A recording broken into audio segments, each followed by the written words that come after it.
And we're live. Hi, Nic. Can you hear me? I can. You can hear me? I can hear you loud and clear.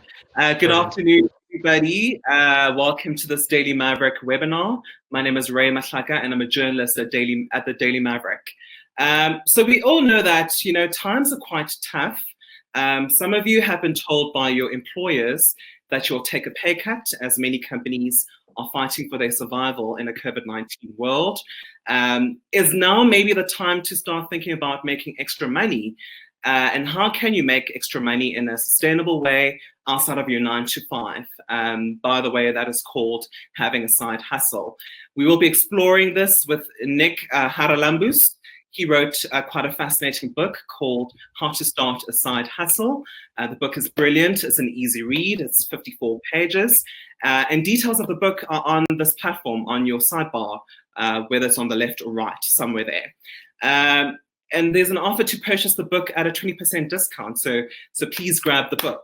Thank you so much to Conrad Adenauer Stifting for supporting this webinar.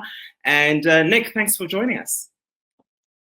Thank you for having me. Excited to talk to the Daily Maverick community about side hustles. Yeah, thanks, Nic. Now, you've been an entrepreneur. For people who don't know about you, you've been an entrepreneur for about 19 years. You've had some businesses that have succeeded and failed as well. And you've recently reinvented yourself as a speaker. You go around the world speaking about entrepreneurship. That's your business. That's what pays the bills. I just want to start on a personal note, Nic. I mean, how has COVID-19 been disruptive to you and your business, if at all? Yeah, so firstly, everyone in the chats, give me a wave, say hi, engage. There's some polls. Tell us how you're feeling. If you got a side hustle, we want to hear about it. I shifted my career recently to focus on my speaking as a core, and had gigs booked around the world, Mauritius, Europe, South Africa, Africa. And obviously, without giving it any thought, being in the foot of Africa, we kind of trickled things down a bit slower than everyone else, and didn't give it any thought that all my gigs would be cancelled. And within the space of like a 1 or 2 week period, just everything disappeared. So all of my income dried up. So it has had an effect, but luckily I have spent the last 10 years diversifying my income streams, with various investments, savings, startup investments in different companies. So it hasn't been detrimental for me like it has been for lots and lots of people around the world.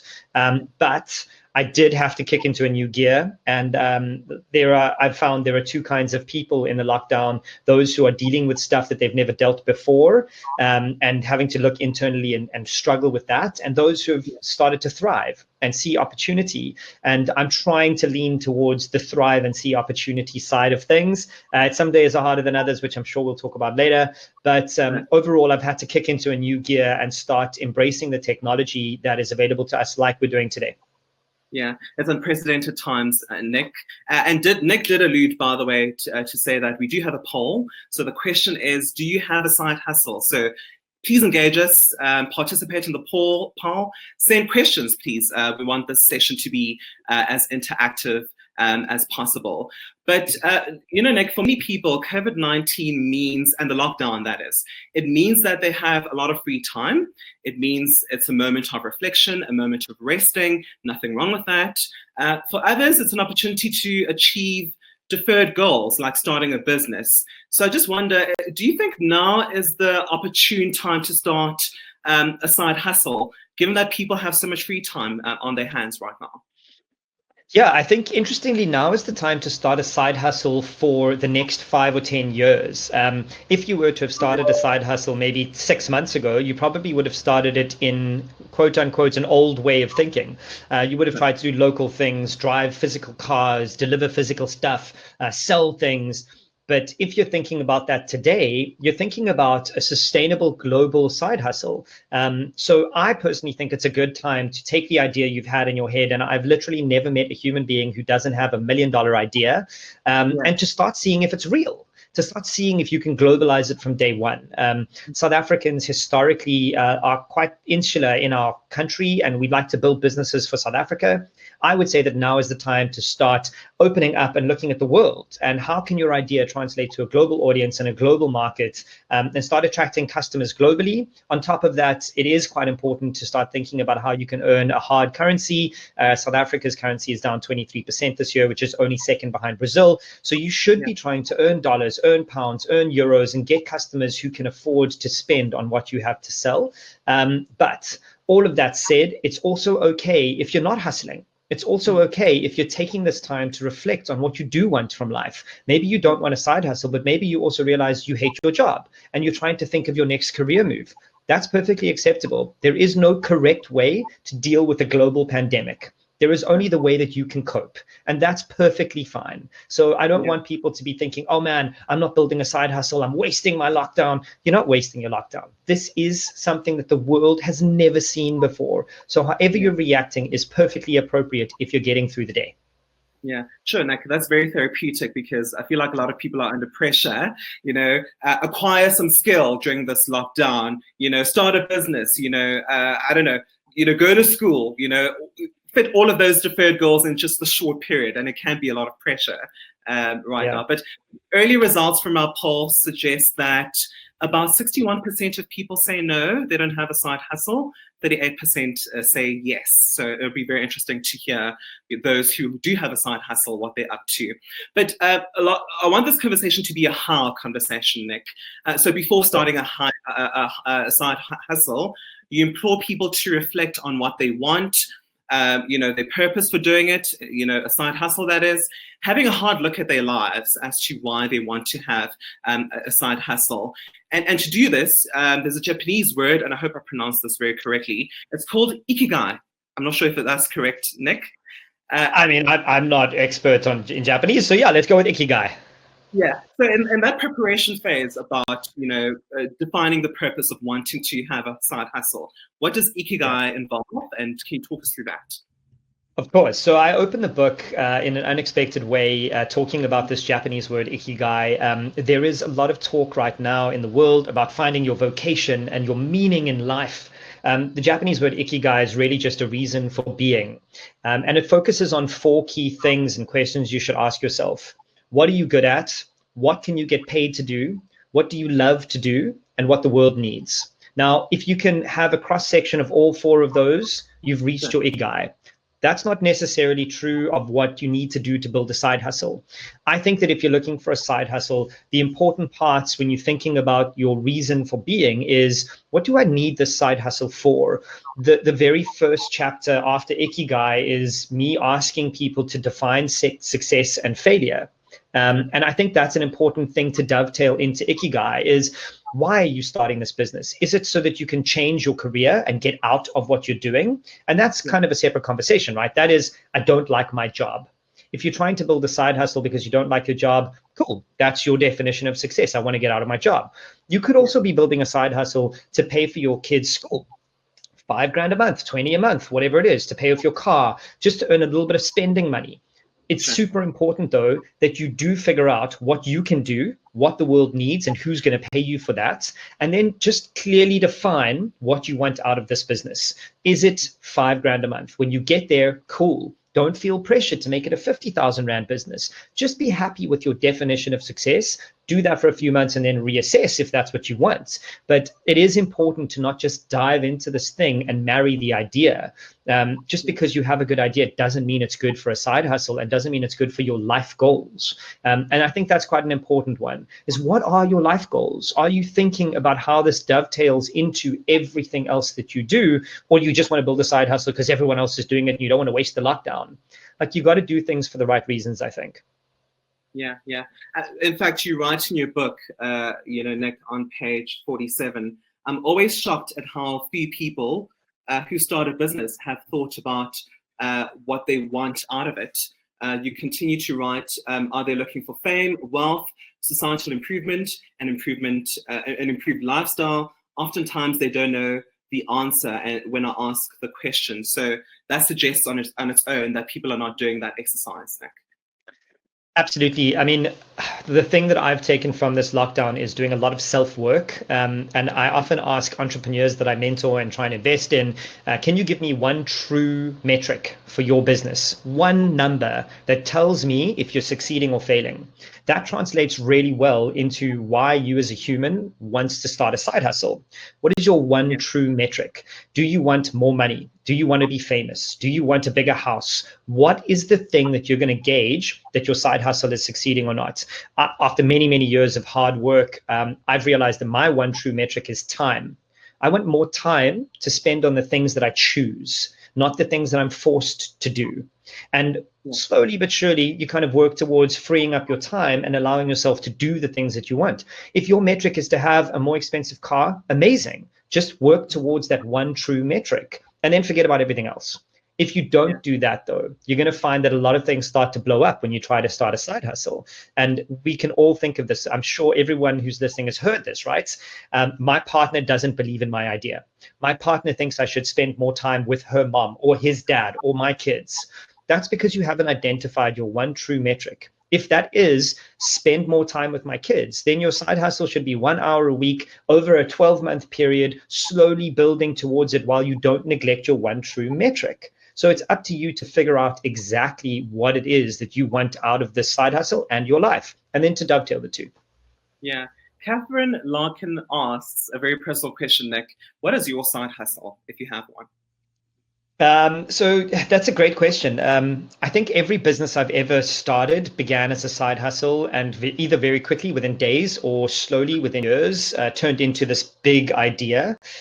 Currently, I have a variety of side hustles. The most obvious one is this book. I am not a full-time author. This is my second book, and I'm currently researching my third book about curiosity in the workplace. But this side hustle book, I wrote in with experience of 19 years. I wrote in a very compressed period to get out to help people in this time figure out how to start something of their own. And I've been working to build the momentum on this book too.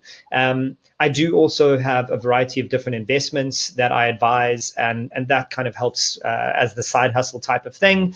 But look, what any financial advisor or smart person will tell you is you have to have a diversified set of interests so that if one fails, the others can pick that up. And I've worked really hard over the last while to try and do that. So technically, my entire life is a side hustle. My favorite side hustle, though, is probably going to be my fourth book, is The Side Hustle of You. And I think everyone should be allocating time in their days and weeks to work on the side hustle of themselves and to become better and more efficient at the life that you want. So I do spend a lot of time working on my own existence to make sure that it's as efficient as I want it to be. Yeah. And for those who want to, start a side hustle, you write in your book about, the characteristics that entrepreneurs should have, obviously drawing from your own experience. Pardon me, drawing from your own experience as an entrepreneur over the past 19 years, you talk about being resilient, being a risk taker, being a hard worker. This is very important, prioritizing mental and physical fitness. We'll talk about this later. And be someone who embraces discomfort, not accepting the status quo. Are entrepreneurs born with these characteristics, or are they refined through their life experiences? Yeah, it's a great question, and one that I often get very polarized answers about or responses when I answer this question. I think firstly, it's important to define entrepreneur as someone who wants to make building businesses their lives. If you're starting a side hustle, you don't have to be an entrepreneur. You just have to be someone who's got an idea, who can work at it consistently and build a little bit of income on the side. You don't have to necessarily define yourself as an entrepreneur. Whereas Nic, the human being, I don't know what else I would do with my life. I am an entrepreneur. I believe I was born this way. I had a brief period where I wanted to be a journalist, but even when I was 16, all the way through to now, I've been building businesses while studying at university or whatever. So fundamentally, I believe that there are people who are born with the tenacity and the skills to be entrepreneurs. They take that set of skills and then they refine them over time and become better and better at it. It's like a pro athlete. You're born with an innate skill that you then evolve over time, or you choose to ignore. That's just the way that I see the world. However, I do think that there are some skills that you can learn to help you be better at building a side hustle or a business or being an entrepreneur. And like you mentioned, in my experience, the number one thing that you need to build stuff is resilience.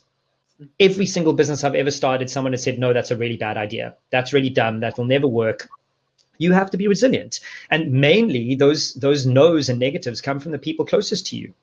Your friends, your family, your bosses, your colleagues, they're the ones who go, oh, why would you risk your job? That's crazy. Or why would you start this thing? And you have to learn how to go, I don't care what they say. I'm going to try this. I'm going to try this, and I don't care if I fail. And I'm sure we're going to talk about that fear of failure shortly. But those are the things that are important, right? Is the resilience for me is the first one. Then the last two I'll quickly talk about is I have an unusually high propensity for risk. I am willing to bet everything I have on an idea, and if it loses, oh, well, I start from scratch. That's not for everyone. So everyone's got differing risk profiles. You have to figure out what yours is. I would like to specify here that I don't think it's advisable to plow money of your own into a business or side hustle if you don't have savings to fall back on, especially in a time like this and the next 16 to 18 months. You should be thinking about saving a nest egg. Make sure that you have some backup in case your company goes under, in case your job disappears. Yes, starting a side hustle will help you, but you're not going to make money from your side hustle day one. It's going to take you a bit of time. So be cautious, make sure you understand your risk profile. And then the last one on this point is hard work. You can't build anything without committing some hard work to it. These things don't just miraculously happen. If you think you can build an e-commerce website and not pay attention to it, and all of a sudden people will arrive and pay you money, you're wrong. If you think you can start a side hustle and only give it 20 minutes a day for 3 days and then forget about it, it's not going to work. You need to be consistent. And I'm not saying work 20 hours a day. That is insane. We'll talk about that later. I'm saying just be consistent and work hard. Yeah, I mean, you talk about that in your book. You talk about, don't go too big when you start out, moderate your expectations. Success won't be instant in some cases. But we see your comments, guys. Beverly Wharton Hood, we see that you have a side hustle. Keep them coming, please. But you're a firm believer, Nic, that entrepreneurs should maintain mental and physical fitness and a quality of life as well. Often entrepreneurs are told to make sacrifices to build their businesses, have a 18+ hour working day, sacrifice family time. In fact, you write in your book on page 11, it's okay to go on holiday. It's okay to take a weekend off. It's okay to go to the beach or to snowboard or take a long walk without your phone. It's okay to have a dinner with your spouse. It's okay. And you call this, you basically implore people to take care of themselves. Why is this important, Nic? Yeah, so I've labeled this line of thinking the sacrifice fallacy. Entrepreneurs believe that you need to sacrifice everything to build something. Fundamentally, I believe that is a flawed way of thinking. I spent my early 20s doing exactly that, and all I got out of it was 3 stomach ulcers, 2 kidney stones, insomnia, and multiple other physical ailments due to my stress and anxiety. It is scientifically proven. The research illustrates that you need to sleep, you need to eat, you need to be physically fit, and you need to be mentally fit to be able to be at your best. And it's this common fallacy that we think that on the priority list, we put ourselves at the bottom. That's the only way to build something. My kids need to be first, my employees need to be first, my business needs to be first. I don't think that's true. I would like people to start considering that self-care is not selfish. It's okay to look after yourself. Because if you put yourself at the top of your priority list and then you are well rested, you're well fed, you exercise regularly, you see a psychologist, I see a psychologist, I call him my mental coach, which we can talk about if you'd like later. If you do those 4 things, you're a happier, more well-rounded, more calm, less emotional human being, and you can attract the kind of people around you that you want to work with. If you're an irritable idiot who hasn't slept in 3 days, no one is going to want to work with you. You are not going to be working at your best. Any 21-year-old who says, oh man, I stayed up till 3 a.m., I was back coding at 5 a.m., they're nuts. They're not doing good code. How much time has it taken for someone else to rewrite your code if you were working till 3 a.m.? So I would urge people to just completely take care of yourselves first. And then when you are working, work really hard. When you're not working, it's okay to be bored. It's okay to listen to a podcast. It's okay to watch an episode of TV. But that goes back to what we said in the beginning. Define what success looks like for you. If that means you want to watch 2 hours of TV, great. If it means you're frustrated with TV, stop watching TV. There is always time in the day to do the things you love as long as your priorities are in order. Yeah. In fact, you also, I think in the book, if memory serves, you have a quote. You quoted somebody who says, "Don't let your side hustle become your side hassle." That is, if it's, it shouldn't consume you or drain you as well. That side hustle. It shouldn't make you sad. It should inspire you, in fact. Absolutely. That's the last chapter in the book is your side hustle shouldn't be your side hassle. And that's a key thing, right? We've got enough things in our lives right now and in general that make us upset. If you're going to try and do something to make your life better, it shouldn't make your life worse. And if you find that at some point you hate this side hustle, walk away. Walk away from it. That's okay. And that ties into our fear of failure and our fear of what people might say and the societal looking at you and poking at you and going, you screwed up. You just got to let go of that. You've just got to get over those things and make sure that you are at the first point taking care of yourself. And look, that again goes back to define what success and failure look like. If to you failure is, my husband said to me that the second he feels I'm neglecting the kids, then I got to stop. If that happens, stop. My wife said to me that I don't watch TV with her. The second that happens, stop. That's cool. Or if you've plowed too much money into this business, stop. Don't marry the idea. You will have another idea. You'll have another opportunity to do this. So just make sure that you're looking after yourself first. Yeah. I mean, speaking about that fear, Carl, that is, sorry if I'm butchering your name, asks us a question about considering how the economy is currently. Is there a right business to start to survive in this economy? I guess that speaks also to the climate right now. It's quite difficult. There might be a lot of fears, but is there so-called right business to consider at this economy? I don't think there is. No, I don't think there is. I think there is a right context for you and your kind of business. So there's lots of advice going around that, you should pivot to digital.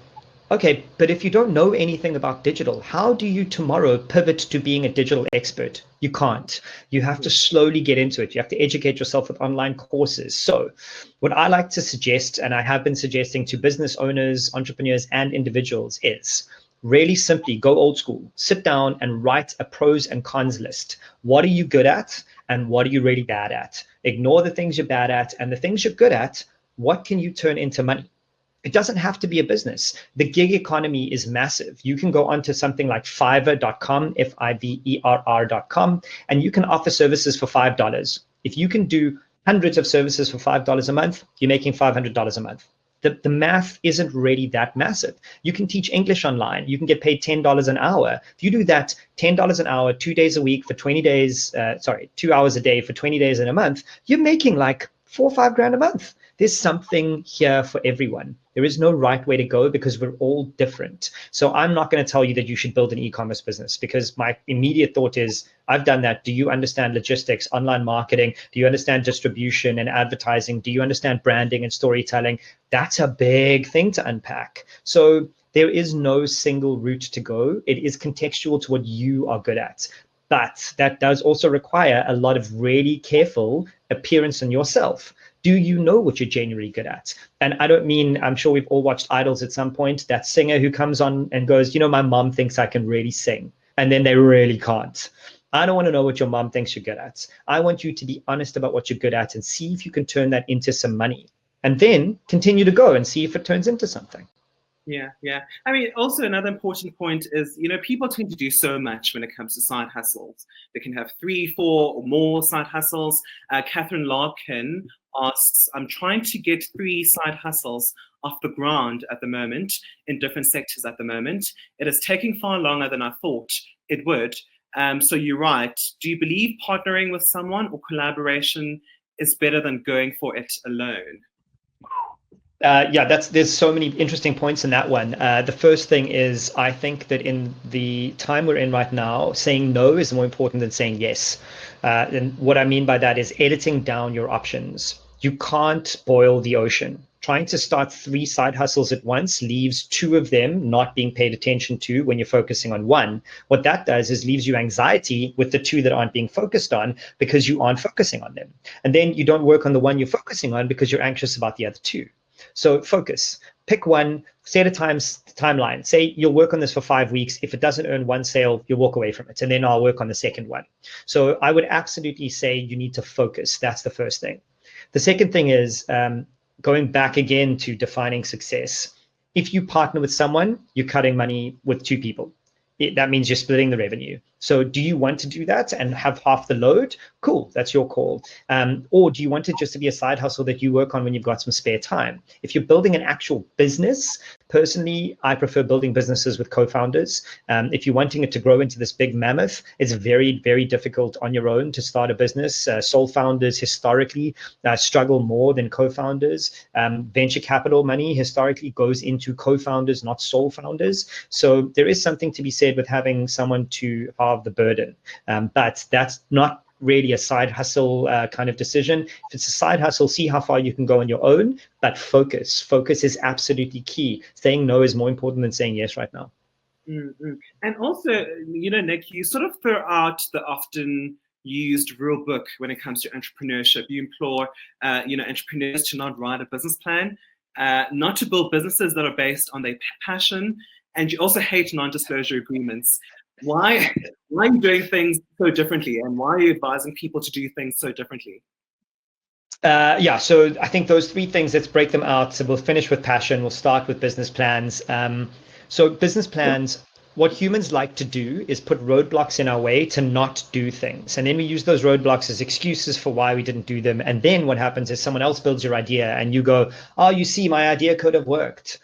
Let's just start with this straight up. Ideas are worthless. If you have an idea, it means nothing. I've had the idea that you've got in your head right now. I guarantee you I've had it. The difference between what you want to do and what I want to do is I don't want to build your idea. You want to build your idea. So go out and build it. The first roadblock to building a business is writing a business plan. I have genuinely, in 20 years of building businesses, never met an entrepreneur who's written a business plan. I've met entrepreneurs who built stuff. They built stuff. When you build things, whether it's a service business or an actual business selling product, you just get it out into the world. Business plans prevent you from doing that. Now, I'm not saying that you shouldn't think about what your business will look like. Write down a one-pager. Here's how I earn money. Here's who my target market is. Here's what the business does. Then put it aside and go and do that thing. The only way you're going to know if it works is if you do it. Writing a business plan doesn't help you do it. So in my view, forget about business plans. It's just a way for you to get over the fear is write a business plan and then, okay, I've written the business plan, now I'm done. No. Go build something. So the second thing is NDAs. Non-disclosure agreements are absolutely insulting to the people that you're asking to sign them if you don't have a business. So I often get sat down with entrepreneurs who want my advice, want my money, want something from me, but they won't talk to me until I've signed an NDA.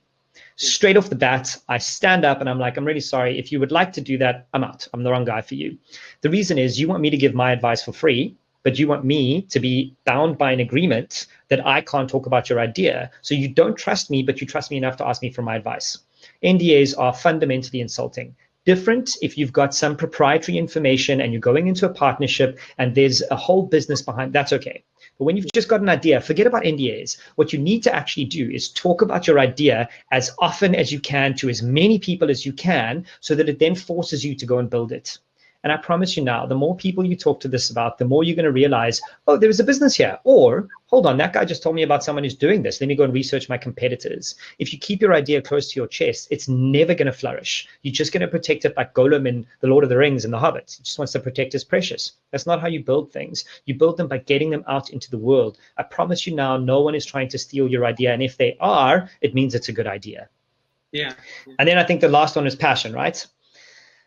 So this one I get in the neck a lot for. I fundamentally don't believe that you should turn your passion into a business. Now, if you're passionate about painting and you think you can sell your paintings, that's cool. Then that's not a business. That's a side hustle that you can turn into some cash because you're painting anyways. The example I use in the book is if you were going to love ballroom dancing, don't open a dance studio. I promise you now, you will spend more time worrying about accounts, worrying about your staff, worrying about everything than actually dancing. If you love dancing, go and dance. But what I do think you should do is be passionate about the business you're building. And there is a slight difference in that. You shouldn't do something just for the money. You should do it because you want to spend your time doing it. Time is literally the only thing you can never get back. So spend it doing something you are passionate about, but don't take your passions and turn them into a business because you'll end up hating them.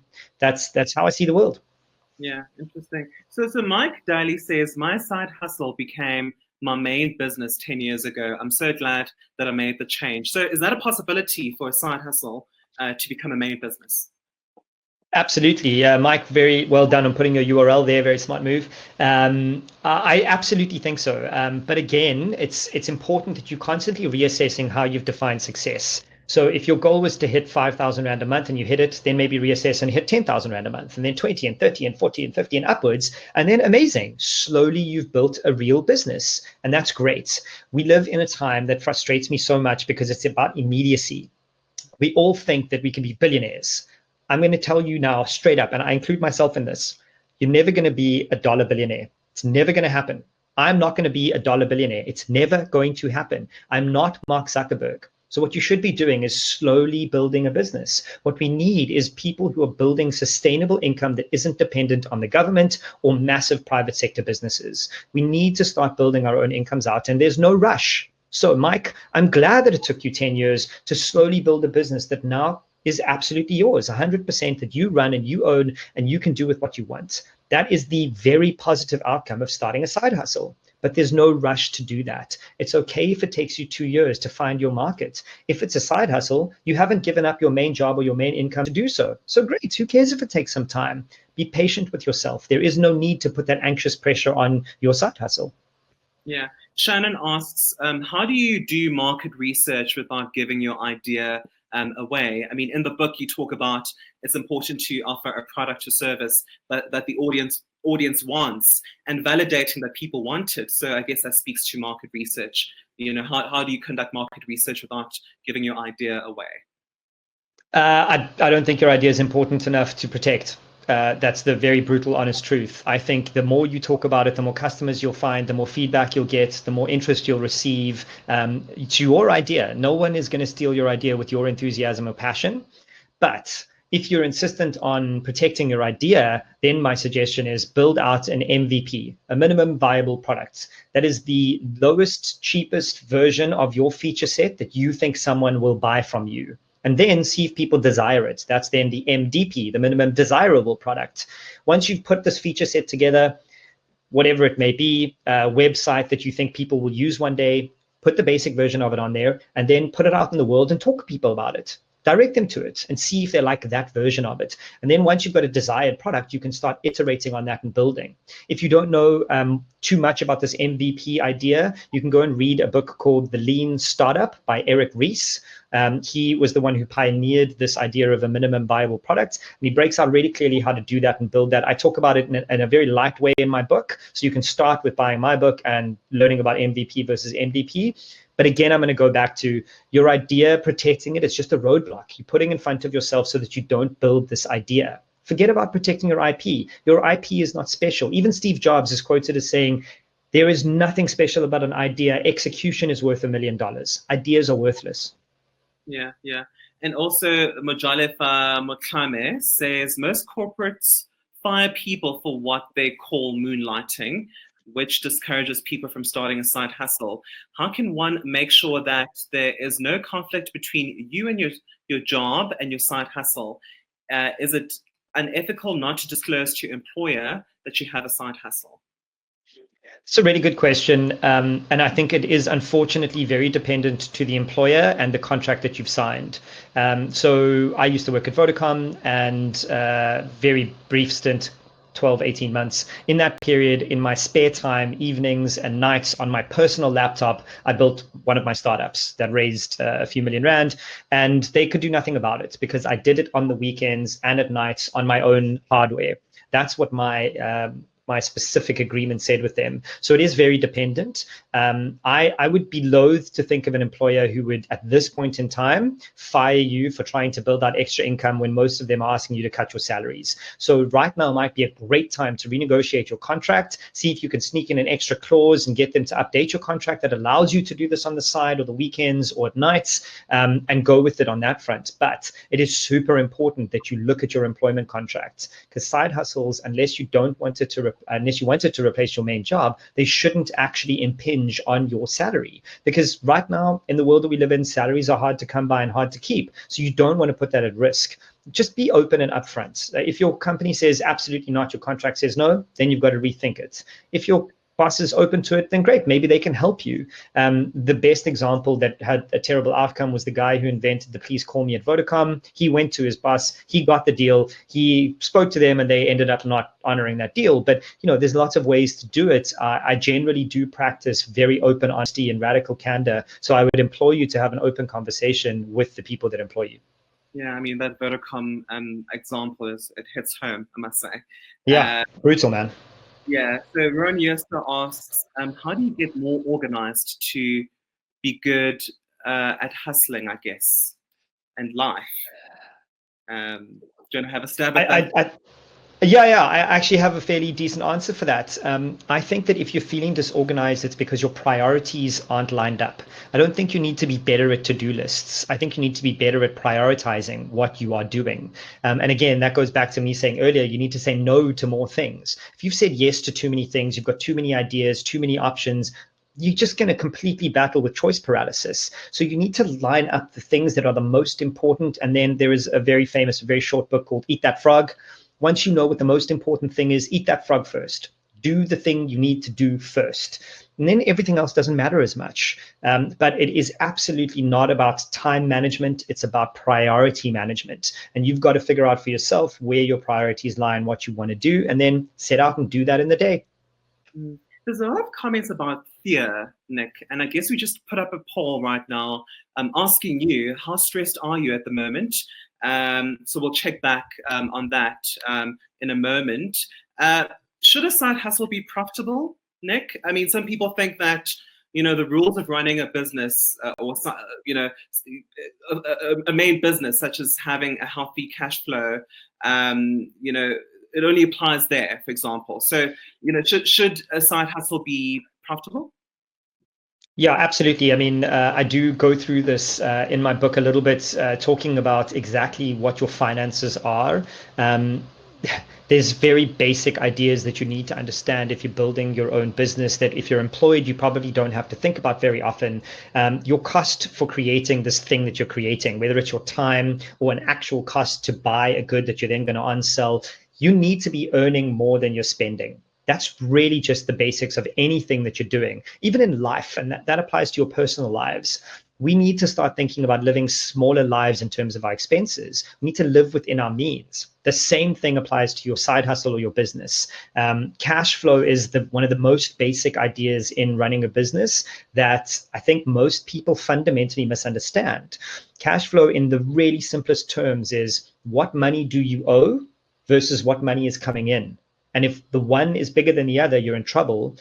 You've got a problem. So you need to make sure that the money coming in is actually more than the money that has to go out. So that's cash flow. Then in terms of profitability, of course it has to be profitable. If you're spending 100 Rand to buy a widget and you're selling it at 90, you're never going to make money. You're losing 10 Rand on every sale. So you have to get the basic finances right. And again, you can absolutely spend 5 months doing a business plan, or you can open up a spreadsheet in Google Docs, which is completely free, and say, I want to buy this thing at 50 Rand. I want to sell it at 75. I can reinvest 25 of that and make a 50 Rand profit. Great.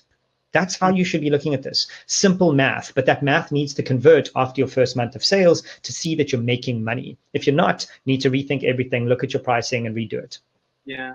Ashley Blackwell, I think you've answered this question, Nic, but he or she asks, so you have an idea and it's a great idea. How do you go about starting up without having your own financial fail-safe or backing as well? Yeah, I think we can address this in a slightly different way than we have already. In the book, I talk about the 3 Fs. You need to start selling. That's the best way to build a business is to sell. Even big businesses, when you go out to raise millions of rands in financing, I would urge you to first sell more. That's the best kind of funding for a business. So first, we've discussed MVPs. Build an MVP, put it in the market, and see if anyone wants to buy it from you. Who you should be selling to is the 3 Fs: your friends, your family, and fools. Fools are early adopters. They're people who don't mind spending a little bit of money to try something new, to see if it's exciting and it can work. But you should go to your friends and they should pay full price. I firmly believe, I have a rule, FPFP, friends pay full price. If your friends like you and they want you to succeed, they shouldn't ask you for a discount. Obviously, that is contextual, but if you're starting a business, you need to see if people will pay fully what you are offering. So that's the best way to fund a business if you don't have savings, right?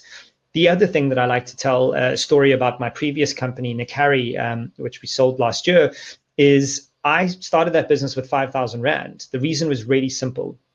Anyone can save 5,000 Rand over a period, whether it's 1 year or 2 year or 3 year, you can save 5,000 Rand. So if you're very serious about starting a side hustle and you need some cash, save 100 Rand a month. After 12 months, you'll have 1,200 Rand. See what you can do with 1,200 Rand. Can you buy some product and sell it and turn it into 2,400 Rand?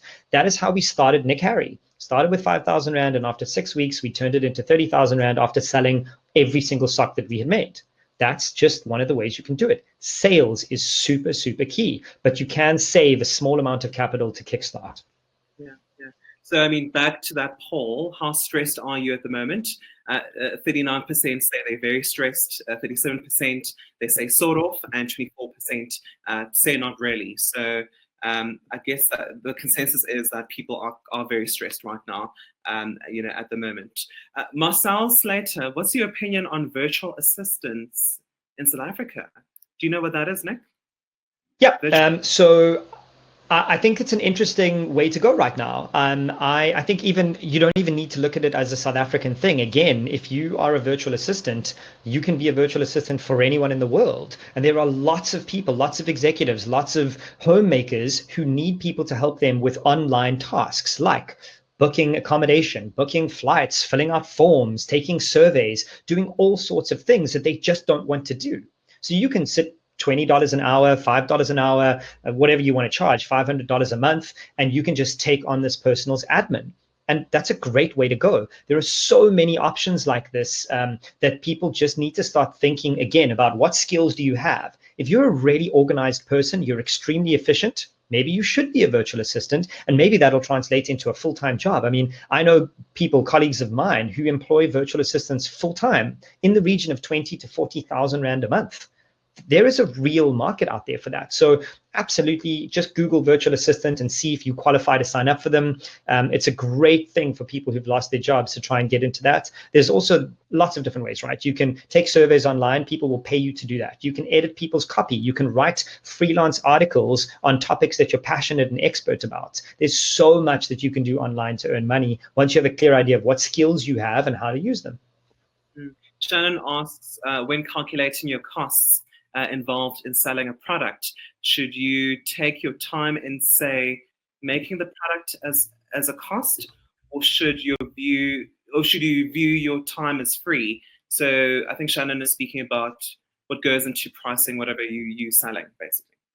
Yeah, absolutely. You need to factor in your time as a cost, because it does cost you as an opportunity cost. If I'm sitting here talking to you for an hour and a half, I could be making money in that hour and a half. So absolutely, you need to charge for your time as a cost, because it is going to go somewhere. You could be doing something else to make money. It's up to you to define what that is. I would urge you to just Google, if you're selling guitar lessons, what is the appropriate level for a guitar teacher who's medium skilled, and then go out and charge accordingly. But look, there's other things. If you're a service-based business, it's not as simple as you only spending time. There's internet costs. There's potentially costs of your hardware, costs of software. There's all sorts of costs that ratchet up when you're trying to look at a service business.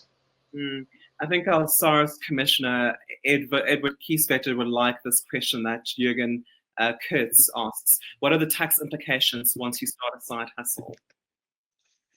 That's a good question. I think there's lots of different ways to deal with this. If you're trading as a sole proprietor, it's a good idea to ask your accountant or whoever does your accounts just to see if you need to register a business. There are certain levels at which that income counts as a second income.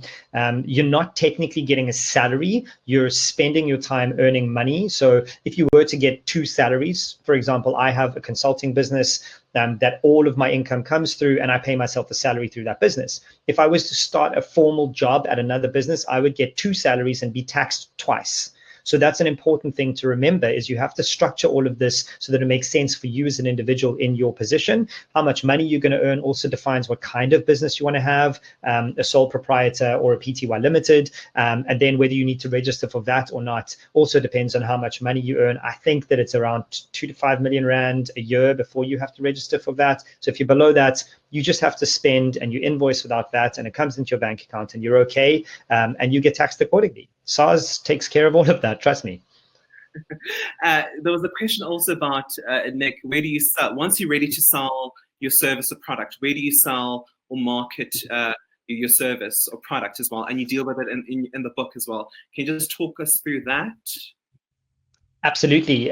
So we're really lucky. If we have to hark back 60 years and think about how you were to sell anything back then, you would have to get into the 1 or 2 newspapers or the 3 or 4 TV channels to market, or you'd have to spend a lot of money spending on ads, or you'd have to go and knock door to door, which, if random little fact, that's how Warren Buffett started making money. Warren Buffett is one of the wealthiest men in the world, if you don't know. He, at the age of 6 or 7, would take chewing gum, break the pack apart, and sell one piece by one piece door to door and upsell people. Oh, you want one piece? How about 3? I'll give you 4. And that's how he sold. I can tell you right now that if that's how we have to sell today, no one would start a business. It's very special if you have to do that. The way to start promoting, we live in the world of social media. We live in the world of the internet. How many Facebook friends do you have? Go and talk to them about what you're selling. Are you on Instagram? Start doing stories promoting what you do. If you're good at those things, start an account for your business and start pushing that out there. There's so many ways online that you can do this. You can be a guest on someone's podcast. You can write an article for someone's blog and promote your product. There are an endless amount of ways to promote yourself, as long as you're doing it in the right way. And that's quite a key one. I think a lot of people aren't really salespeople in the hardcore form. I think the best way to sell is to tell a good story. I've recently learned that I'm better at telling stories than I am selling. So what I like to do is tell the story of the problem that I'm solving, tell the story of the solution that I have, and try and relate that to the person that I'm talking to. And that's really it. And the sock company was a really simple one, right? Men do not have choice when it comes to clothing that is colorful and bright. I'm presenting you with 20 sock designs that make you feel like you're living in color without having to actually wear something that makes you feel uncomfortable. Boom, that's a sale. That's how I sold the story. And that's all you have to do, is tell your story. Tell it at the brides that you go to. Tell it to your friends when you're on a Zoom call. Just start telling your story. And that's why you can't protect your idea, because then you never tell your story and people don't relate to your problem. And then they don't want to buy what you're selling. Yeah. Theo Pistorius asks, can you be passionate about the process of building businesses? Absolutely. I mean, you've hit my my last 19 years on the head. I've built businesses in media. I've built businesses in technology. I've built businesses in retail, in manufacturing, in cryptocurrency, and now I'm building a business of a personal brand. So I absolutely think you can love the idea of building businesses, and that can then mushroom into a multitude of things. You can become an investor, or you can become an advisor. I mean, I've built 13 businesses since I was the age of 16, and they aren't all in the same space. So I'm not passionate about anything specific. I'm actually passionate about the idea of bringing a solution to a problem. Nic, can we talk about the failures, please, in your entrepreneurial journey? Let's make this, quite a realistic conversation. Yep. When were there failures, and when did you know to walk away and give up? Yeah, so from the age of 16 to the age of 27, every business I started failed, did not work out. My first book, called Do, Fail, Learn, Repeat, was actually a business biography about my 10 years of failure. And I think it's really simple. I just never see them as failures. And I actually have a podcast at the moment where I've interviewed some incredible people, from the Starbucks founder to the guy who started Electronic Arts. They make games like FIFA, and not a single one of them have ever spoken to me about failure. They don't believe that they fail. They just believe they've learned another way not to do it. And it's the Edisonian way, right? He learned 10,000 ways not to make a light bulb until he got to the light bulb. So what I'm trying to do, and what I've tried to do since my last book, is help people reframe the idea of failure. Most of us think that we've got one shot. That's it. We fail and it's over. I'm trying to get people to reframe failure as not an end point, but a through point. It's something you need to work towards, deal with, learn from, and then progress past. You cannot just stop at failure. And that harks back to us talking about resilience. That's what I've learned over the last 10 failures, is that eventually, if you keep going, you will make it. You will hit on an idea. But I've dealt with thousands of failures every single day before I've gotten to that successful outcome. And it's just about reframing failure. The other problem with this fear of failure, so many layers here. If you're listening and you've never heard of imposter syndrome, I'd urge you to go and Google that right now and figure out what that means to you in your life. But the short version is, in spite of external validation, you still don't believe you're good enough to be where you are. We've all felt that way. To make that a more personable understanding, remember the last time you walked into a meeting with very important, very smart people and you thought to yourself, why did they invite me? I don't belong here. They were all feeling the same way. We all feel that way. Everyone feels like they don't belong. And that's part of the reason we're fearful of failure is, oh, they're just going to prove. They proved that I knew it. Now they know I'm a failure. But the truth is, everyone feels that way. And that fear of failure is because you care too much about what other people think. This isn't about other people. If your partner, your mom, your friends are telling you that you can't do it, you need to find new friends. You need friends who can level you up, who can make you better, who can embrace your ambitions and guide you towards the right solution. Nobody needs friends who bring them down. Those kinds of friends are for other people, not for you. I don't have those kind of friends in my life. I have friends who ratchet me up constantly, who push me and go, no, dude, you can do better. No, man, this is going to be better. You can be this. You can do this. They never, ever say, stop, that's a terrible idea. They'll say, stop, that's a terrible idea. How do we make it better? They embrace that. So I think the fear of failure comes from multiple places, mostly because you care too much about what other people think. Yeah, in fact, in your book, you do say that people should be, entrepreneurs should be circumspect about the kind of advice that they solicit and actually heed as well. Absolutely. I mean, taking advice is like asking a lottery winner what numbers worked for them. It's the answer that worked for them. It's the lottery numbers that work for them. You should take advice or listen to advice, but not take it on board from everyone. Pick one source that you trust, and until you've done with that person, carry on. But yeah, advice is a very difficult thing to handle. Too much noise in your head from too many people can really just leave you with confusion. And you have to really, again, know what you want, know how you can do good at this, know what your skills are, and then exploit those. That's my view and advice. Alan Faniger asks, will you make the webinar available electronically? Yes. Please check out our YouTube page, Daily Mavericks YouTube page. Someone asked about Derek Middleton. When it comes to profit or markup, what is the minimum percent that would make Hustle viable? Back to that's a very complicated question. It depends on the industry. It depends on the product. It depends on the cost. It depends on what you're looking for out of this. I'll talk about my sock company again. We operated on a 50% net margin as a minimum. That means that if we sold a product, we needed enough money to buy a new product and still have profit.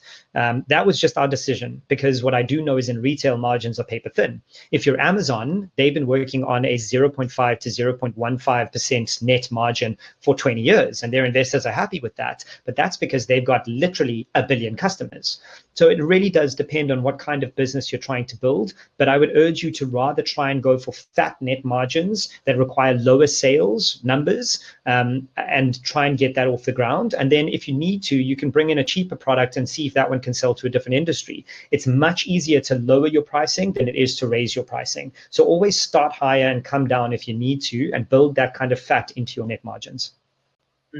Tavisa Matlolwa asks, Nic, when is it the right time to leave your job so that one can commit full-time on a side hustle?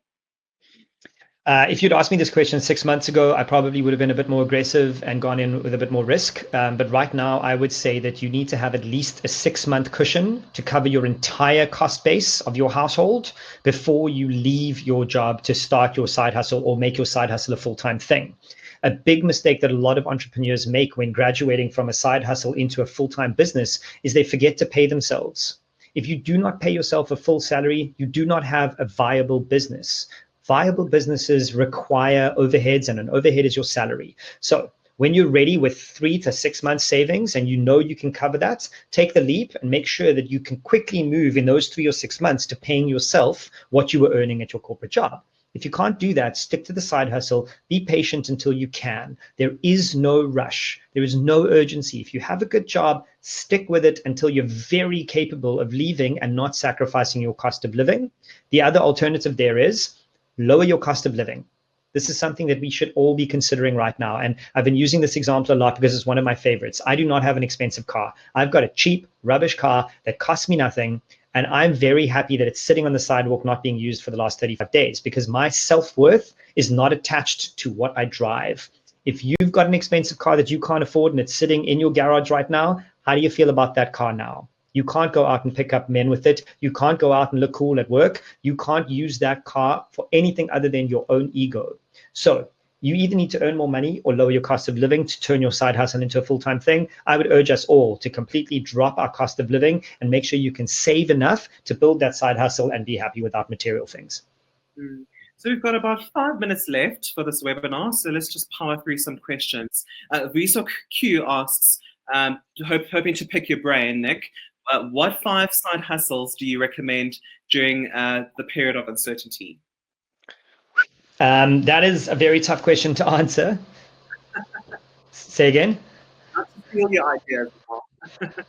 Yeah, look, I mean, I'm happy to give my ideas out. I think it is very, very focused on what your capabilities are. So if you can play a musical instrument, see if you can find someone who will pay you to teach them that. If you can speak another language, go on to sites that will allow you to tutor kids via Skype and get languages out there.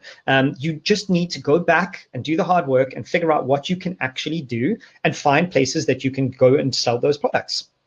The thing that I'm amazed at so often is how few people literally just Google teach languages online, sell products online, see what comes up. There are 100 different websites saying the 50 best ideas for a side hustle. I'm telling you, just literally right now, when we're done here, go and Google top 50 side hustle ideas. And I guarantee you, you will have 10 pages on Google that will give you ideas coming out of your ears. So work through them and then relate them to your set of skills and see if they work. So Thea Pistorius asks again, do you subscribe to the concept of surrounding yourself with leaders? Absolutely. So very often I get asked about mentors and how do you find them? I don't know. I've never had a great mentor in my life. I've surrounded myself with exceptionally ambitious, driven, and good people. I've taken many, many years to get rid of people who bring me down, and surrounding yourself with the people you want to be like is probably the best way to become the best version of yourself. We all know that saying, we're the sum total of the 5 people we spend the most time with. I have a new version of that. I think you need to be more interested in the worst parts of the 5 people you spend the most time with, because those parts is what you'll become in the next 10 years. If you're happy with the worst parts of the people you spend the most time with, they're probably good people. For example, one of my best friends races Ferraris professionally in Europe. He's the most driven, stubborn person I know, and that's his worst quality. I'm okay if I pick up being stubborn from him, because look where it got him. That's what I mean by find the right people and surround yourself by them. A lot of people are asking about your book. Well, it's available on the tab called Offers on the sidebar. You just click on it and you'll see the book where you can purchase it. And there's a 20% discount as well. Eric Shin asks, what advice do you have for tracking delivery with a multi-vendor online marketplace? Sure, that's very specific. I don't have any advice for that. That is way too specific for my skill set, and I don't want to lie. Sure. Nic, I think we should leave it here, but any last points from you? Any salient points that are worth repeating for entrepreneurs or budding entrepreneurs as well? Yeah, so the first thing is, if you can't find the book, you can go to nharry.com. That's my website, nharry.com, and you can find it right there on the homepage. My parting words are, we live in a world that has never been experienced by our generation.